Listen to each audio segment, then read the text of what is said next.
Well, thanks for having me, Victoria. I appreciate it. And I'm really glad to be a part of this series.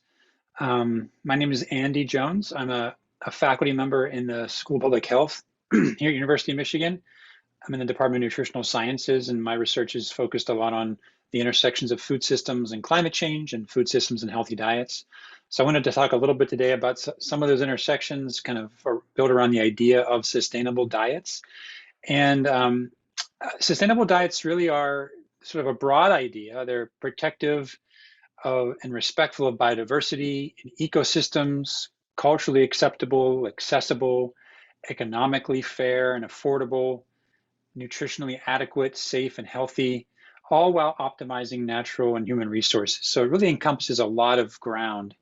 And if we look at a kind of a framework that's built around this definition that I just presented, that's from the FAO, that was developed about 10 years ago now, you can see how many different components of fit in with this idea of sustainability. So it's hard to talk about just one dimension when we discuss sustainable diets. With that said, a lot of emphasis has been placed on climate change and how our diets and our food systems are shaping climate change, which is this sort of pedal there on the upper right-hand side. So I want to talk about that mostly for the next 15 minutes or so, just to give us a little bit of background about what and how our diets have an impact on the climate. I'm sure everyone's familiar with climate change. It's being driven by human-caused greenhouse gas emissions like carbon dioxide and methane. That's really having a varied and diverse set of oftentimes devastating impacts on our environment and our health. Things like heat waves and changes in air quality, loss of biodiversity, flooding, and lots of other changes. We often think about climate change as being driven by our use of fossil fuels to power industry, our cars, air travel, the power grid. But really, our food system actually plays a really important role as well. It accounts for about a quarter of all greenhouse gas emissions globally. That includes things like deforestation, which are implicated in growing crops and raising animals. And you can see in this figure here that within the issue of agricultural production, a large proportion of the emissions that come from production are centered around what's called ruminant enteric fermentation, which is the belches of methane that cows and other ruminant animals will burp up as they're pasturing. Other sources are from fuels from powering tractors and farm machinery, and other emissions from manures that are put onto farm fields. So it really plays a large role. We often will think about, if we think about food systems and how they contribute to climate change, we often think about, well, it's transportation. It's how far our food travels to get to our plates. That's one part of this, but really the biggest source of emissions from agricultural production actually come from on the farm and how crops are produced, how animals are raised. That really accounts for about 80% of the emissions that are part of a food's life cycle. And transportation, although food does travel pretty far, about 1,500 miles on average in the US from farm to consumer, those emissions account for just about 10 or 11% of the total emissions that are coming out of a food. And so there's a little bit of imbalance there. So we really need to be thinking about what we're eating and what's being produced more so than how far it's traveling if we're concerned about the carbon impact of our food systems. As I alluded to earlier, one of the most challenging and contentious issues we face related to sustainability of diets is around livestock and the emissions from livestock and consumption of animal source foods, that is, foods that come from animals, whether the meat itself or animal byproducts like cheese and milk and eggs. Animal source foods are very important for our diets. They're nutritionally dense sources of energy, protein, lots of micronutrients, very bioavailable sources of these nutrients. And they're really important, especially for young children and women during pregnancy and lactation because of their higher nutrient needs at those times. Animals are also, the livestock that those foods come from are also important for lots of reasons, not just as a source of food, but in many, especially in lower income countries, we see that, animals are sold as an income source, right? And the byproducts that are produced are sold as income. They're used for producing manure and fuel for pulling plows to plow fields. They're a source of like a financial instrument for households in many cases. They're used as like a bank account, and they're a sign of social status. They're also really important for integrated crop livestock systems. So, animals and animal source foods are very, very important. With that said, we know that that plant-based foods cause fewer adverse environmental effects per unit weight, per serving, et cetera, than animal source foods do. And this is because livestock are inefficient at converting feed into food. The production of ruminant meat requires the largest amount of feed, about 15 to 20 calories, to produce a single calorie of meat. And there's also these issues of enteric fermentation I mentioned, which is the burps of cows that spew methane into the air. And so we can see in this figure here, from a report that came out a couple of years ago now, that showed that animal source foods really have a larger adverse environmental impact across a lot of different outcomes than do plant-based foods. Although there is a lot of variation within animal source foods, so beef really being at the top of the list there for some of these impacts. And average protein consumption really exceeds what we need to eat. On average, for an average adult, you need about 50 grams per day, which incorporates a margin of safety to reflect individual differences. And in many high-income countries, as shown in this figure here, we see that we're well exceeding that. And the demand for meat and beef in particular is expected to continue rising because of changes in incomes and economic development status in many low-income and middle-income countries. If we take a look at some data from the US, these are some data from the NHANES study, which looks at individual self-selected diets in the US. The authors of this study, some of whom were from University of Michigan, kind of mapped this out to see, okay, let's look at quintiles of emissions that are coming from diets. And they found that the highest quintile diets were responsible for about 41% of all emissions that are coming from diets in the US. So those folks that are consuming very, very high carbon diets in the tail of the distribution there really are responsible for an outsized proportion of all the emissions coming from food in the US. And so if we can somehow target those folks there to even moderately change their diets, then that could make a big impact on the overall emissions picture from our diets in the US. Just looking at how this compares to other things you might think about as being important for climate change, taking a flight, driving your car, household electricity use. If we look at this on an annual basis, we see that these high carbon diets, if you were in the highest quintile of that distribution, they're responsible for about 3 times the emissions of household average electricity or personal vehicle usage. So it really makes a big impact, even compared to some of these other sources of emissions in a household. So, so we know there's a problem, and I guess the question becomes is how can we address the problem of unsustainable diets? There was a really interesting report that came out a few years ago by the World Resource Institute that was looking at how we can make some changes and have more sustainable diets. And they really talked about the idea that we need to move beyond just thinking about, information campaigns that really have shown to not have a huge impact on people's behaviors around diets, but think about other kinds of strategies that we can use to shift behaviors.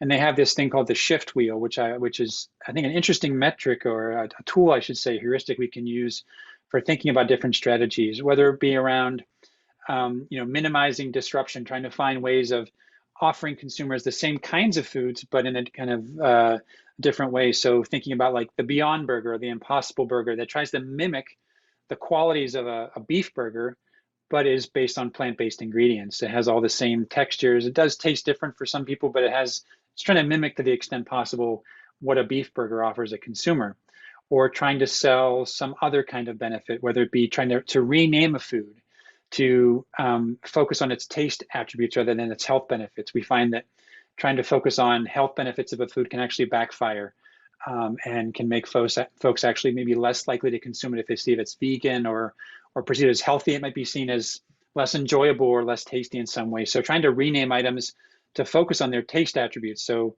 instead of saying baby carrots, talk about twisted citrus glazed carrots. So trying to find ways of trying to sell that benefit. Maximizing awareness of certain kinds of foods we want to display. So thinking about where foods are in a supermarket, in the checkout line, at your eye level in the aisle, or at the end of an aisle, or trying to constrain exposure, whether maybe trying to prevent young children from viewing food advertising that markets high sugar foods, for example, is an example of a way to kind of constrain awareness of certain things. So lots of different ways here. Making things more socially desirable, trying to have celebrity chefs promote or try to push away from certain kinds of foods. All of these are important ways that the food industry is already trying to shift how we make food choices that we can use as tools to promote more sustainable diets and choices that will limit carbon emissions or other impacts we're interested in. I'm involved in a project now at the University of Michigan dining halls working with this idea of nudges. And nudges are a behavior change strategy that tries to change aspects of an environment to influence behaviors without removing choice. So these are by definition things that are easy to avoid and can help modify your behaviors without limiting your options. An example of a nudge might be changing the opt-in or opt-out language in a checkbox. So we know that, for example, in some countries, laws make organ donation the default option at the time of death, and people have to opt out of that. In those countries, about 90% of people register to donate their organs.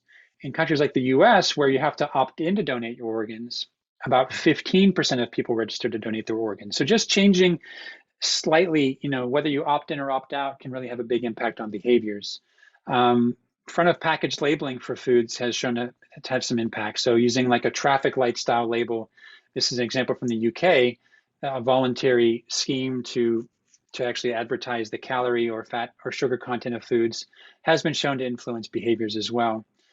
This is a study which I won't go into great detail on from the UK, also looking at try to increase availability of vegetarian meals. And they found in university settings, and they found that just by increasing the availability, they were able to increase the sales of these vegetarian meals without having an impact on overall sales. And it was especially important for folks that hadn't really tried vegetarian meals very much. So just by increasing availability, that can have a big impact as well. So I've done some work over the past couple of years with lots of other colleagues that try to inform the process of the University of Michigan President's Commission on Carbon Neutrality and their work. And we did some analysis of our food system to find ways of reducing the carbon footprint of our food system at U of M. We published, the commission published our recommendations back in March. And we got a grant at that same time from the Graham Sustainability Institute to look at ways of actually experimenting to implement our recommendations in the dining halls around trying to nudge consumers away from certain kinds of foods and towards others. This is based on some research that was done over the past couple of years looking at the emissions coming out of the U of M food system. And not surprisingly, we see that beef and dairy are really the largest contributors to the emissions in the dining halls at U of M. This is some data showing a comparison of Mondays to Wednesdays in the dining halls in fall of 2019. And on Mondays, there was less or no beef offered in the dining halls. And on Wednesdays, it was like a normal day. You can see here showing sort of the weight of foods that were purchased on these days. You can see fruits and vegetables are really procured in a much larger quantities than most other foods in the dining halls. But despite this fact, we see that beef really has a really big impact on the overall emissions, even though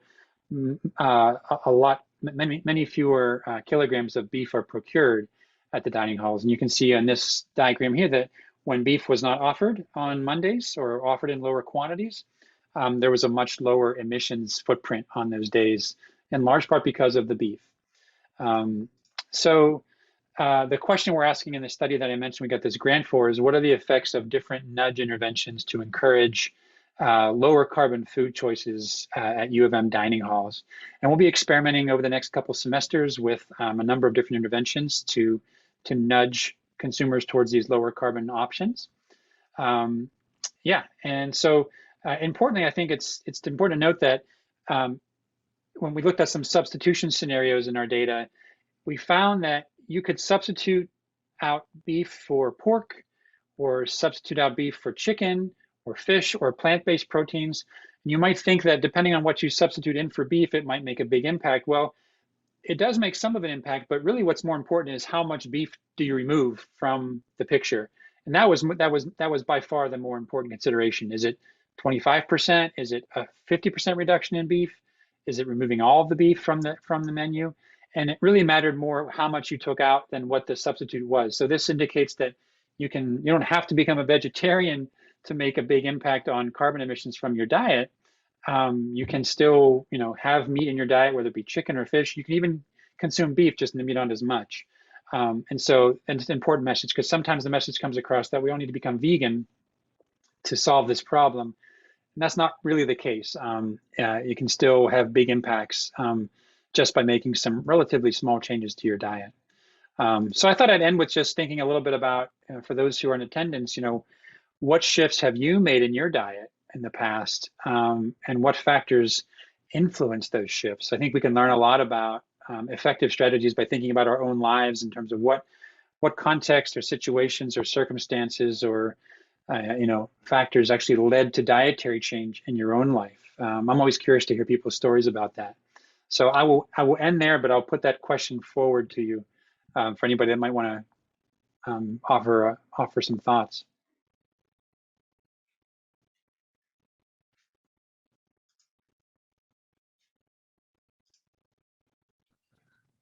I can share my experience. In the past, I have been vegetarian and vegan, both.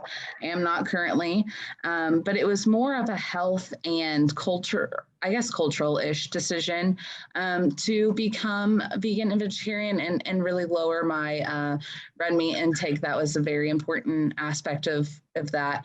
And even now, working in dining, sustainability, all those kinds of things, learning about the impacts constantly have had an influence on the kinds of food I eat as well. So really helpful and informative to learn about, like you said, just making a slight difference can make such a big difference. Yeah, for sure. That's great. Anybody else have other think about a time when you actually really changed your diet? Why did you do that?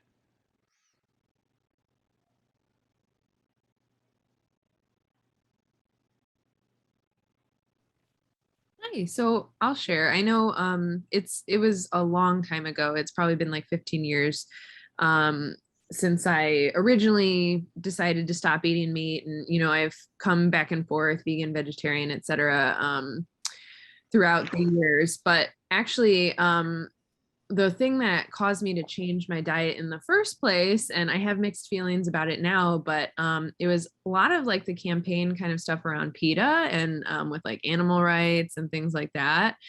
And I've learned over the years now I have some different opinions about the organization, but for me at the time, what did it was the aspect around animal rights, and over the years it's probably become a mixture of that and just learning about different like nutrition and different ways like that can be impacted, and a lot of it has been more health related, I think.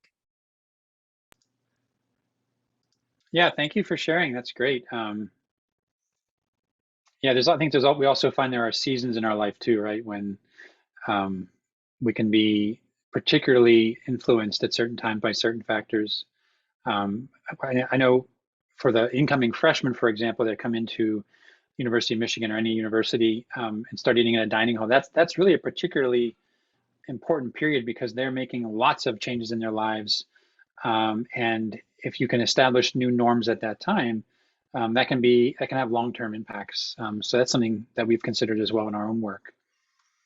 I'm just Googling the name of the fellow here who is the head of the Good Food Institute, which some of you may or may not be aware of. Let me just grab what his name is. Bruce Friedrich. He's the founder of this institute, which they're kind of like try to find and aggregate hedge fund money or different kind of capital to funnel towards plant-based meats or other solutions to try to reduce consumption of meat.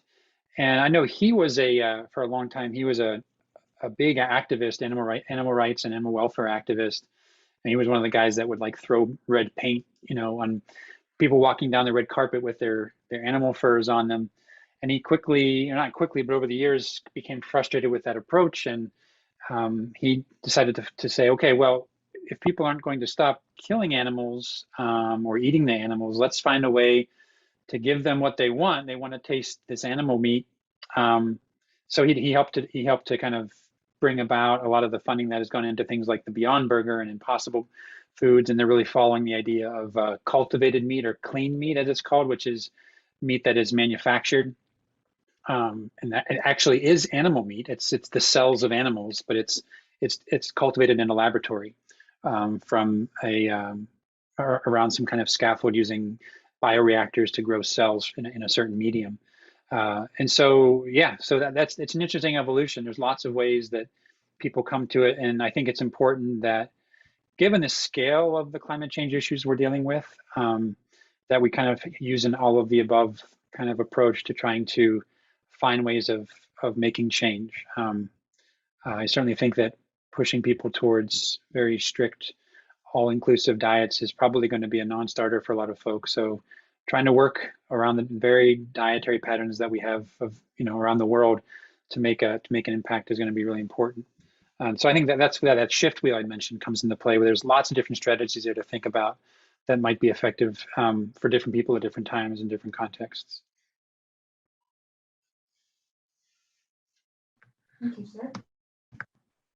Just one quick question that I had for you as you were talking. I know you talked about the nudges that were being implemented for your study. Can you give a little bit more of examples of the nudges that are happening here at U of M? I always like to bring it in at home or bring it to home and see, what's happening here to address these problems. Yeah, I'm trying not to advertise it too much, because the idea is that these will be changes that if we advertise the change, especially the fact that we're doing an experiment, so some dining halls are getting these changes and others are not. So we're trying to prevent a lot of bleeding over of what's happening around the entire university, which is a little odd, because you do want to talk about the work you're doing, but we're hoping to wait till it's done. But I will give you a little bit of an introduction about what we're doing this semester, which is we're nearing completion now, and we're doing what I mentioned earlier, a little bit of around changing the name of some of the dishes. So we went through all of the plant-based items that are offered in the dining halls and actually went through and we renamed all of them to be more focused on the taste attributes of the foods, rather than being focusing on like a health message, for example. Let me see if I have here, I'm not sure if I have that slide or not. That I was going to share, but it has some examples of the names. I'll pull it up here as we're talking. But yeah, so we're in 3 of our experimental dining halls where we're actually making some changes. We are going around and we've changed all the names of the plant-based dishes to be hopefully more attractive to the dining hall patrons. Whether or not it's going to work, remains to be seen. But that's sort of, I think, one of the lower impact interventions we're trying. So an example would be, instead of collard greens, we're saying hearty braised collard greens. Instead of a quinoa bowl, we're saying sweet cinnamon quinoa porridge.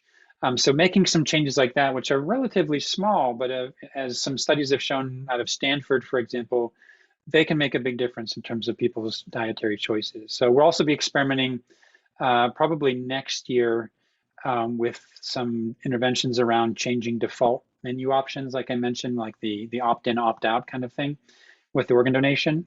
You won't need to donate your organs to the dining halls, but we'll be changing some of the what the default options are on the menu.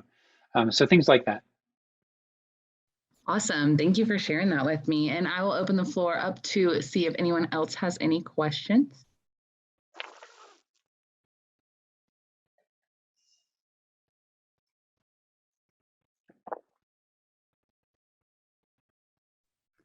Okie dokie. Well, I think we're good to wrap up. Thank you so much for being here with us today. We truly, truly, truly appreciate it.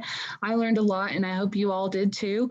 Thank you once again on behalf of the Maize and Blue Cupboard for being with us today and educating us. And like I said, it's much appreciated. So thank you. No, thanks for having me. It was great. And this will be recorded for all. That's always a question. This will be recorded and sent out to those who have registered. So thank you guys.